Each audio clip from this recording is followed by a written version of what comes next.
इंद सद्वंदियाणं तिहुअणहित मधुर विशद वक्काणं अंतातीत गुणाणं नमो जिणाणं जित भवाणं।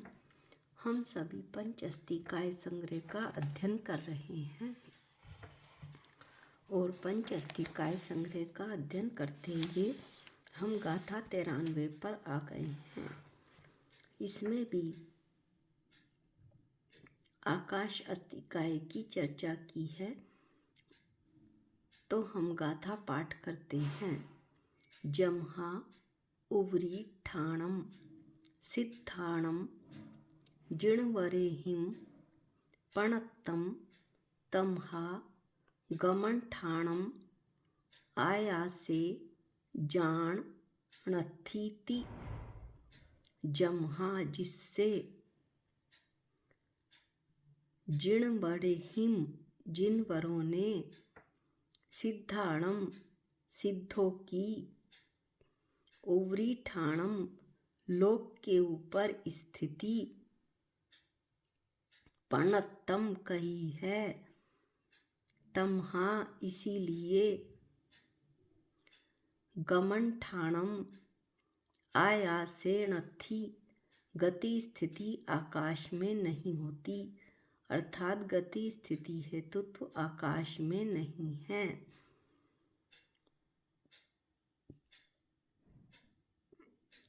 अणथी जाना ऐसा जानो।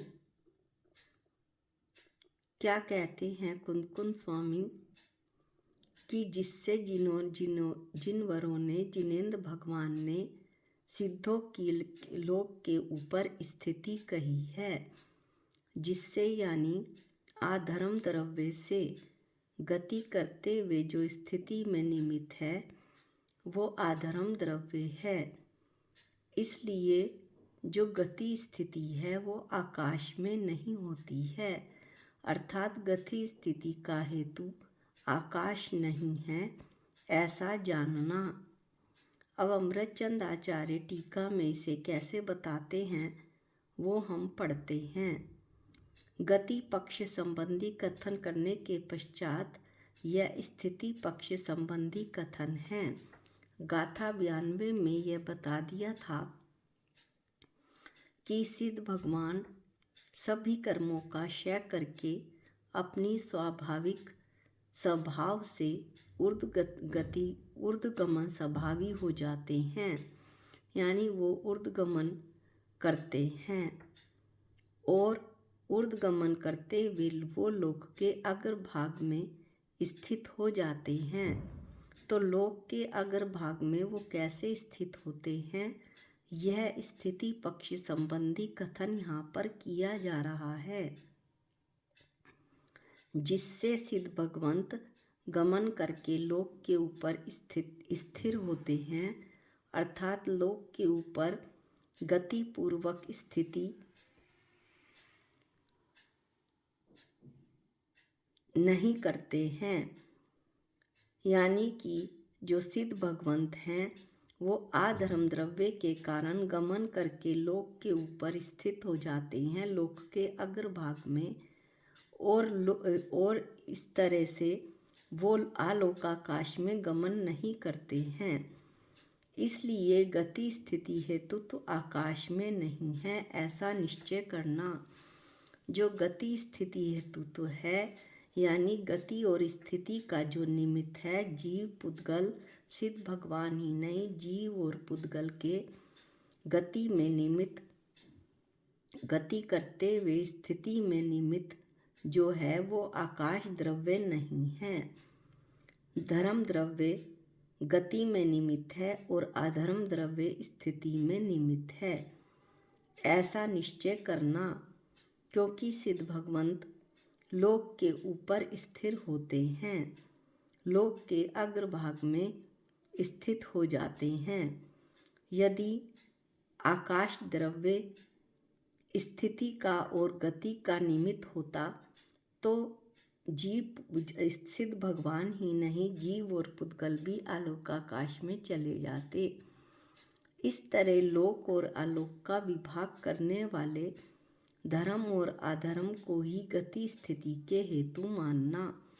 यहाँ पर पुनः इस बात को दृढ़ता से जिनेंद्र भगवान ने की वाणी में बतलाया गया है, अमृतचंद स्वामी ने बताया है, जो जिनेंद्र भगवान की वाणी है कि लोक और आलोक का जो विभाग करते हैं वो धर्म और अधर्म द्रव्य उसमें निमित्त कारण हैं। धर्म द्रव्य गति में निमित्त कारण है और अधर्म द्रव्य स्थिति में निमित्त कारण है। इस तरह से प्रत्येक द्रव्य एक दूसरे के ऊपर उपकार करता है, कोई गति कराने में, कोई स्थिति कराने में, कोई परिणमन कराने में और कोई स्थान देने में। लेकिन इन सभी द्रव्यों को, सभी अस्तिकायों को या सभी द्रव्यों को पढ़ने से मुझे यह पता चलता है कि इनमें से मेरा जीव द्रव्य कौन सा है। मेरा एक जीव द्रव्य विशेष लक्षण वाला है, जिसका लक्षण उसके जैसे जितने भी जीव द्रव्य हैं उन सबसे अलग है, क्योंकि उसका अपना अलग अस्तित्व है।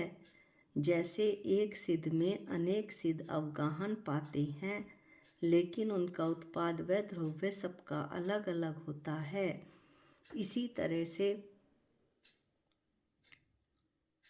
मेरे जीव चेतन भगवान आत्मा का भी उत्पाद व द्रव्य उसका अस्तित्व अलग है। वो ज्ञाता दृष्टा है, जानने देखने की शक्ति किसी और अन्य द्रव्य में नहीं है। अपने इसी जानने देखने की शक्ति के कारण इसको पहचान कर ही मैं आत्मा तक पहुंच सकता हूँ, अपने आत्मा पे दृष्टि कर सकता हूँ। जैसे एक साड़ी फैली हुई है छत की मुंडेर पर, तो उसका एक कोना पकड़ें तो पूरी की पूरी साड़ी हाथ में आ जाती है, क्योंकि साड़ी अखंड है। इसी तरह से मेरी आत्मा भी एक अखंड द्रव्य है। जानन जनन क्रिया को जानकर कि ये जानने और देखने वाला है, इसके अलावा ये कुछ भी नहीं, इस पर दृष्टि करके मैं अपनी आत्मा को पकड़ सकता हूँ। इस तरह से ये गाथा यहीं पर समाप्त होती है। छोटी सी गाथा है, आगे वो छोटी छोटी गाथा हैं, उन्हें हम लेकिन पढ़ेंगे एक एक करके ही। गाथा 94 का जो नया स्वाध्याय है वो अगले वीडियो में करेंगे। निज निधि निज में बताई ये अनंत उपकार है, इसके लिए जिन वाणी माँ को वंदनानंत भार है, वंदनानंत बार है। सबको जय जिनेंद्र।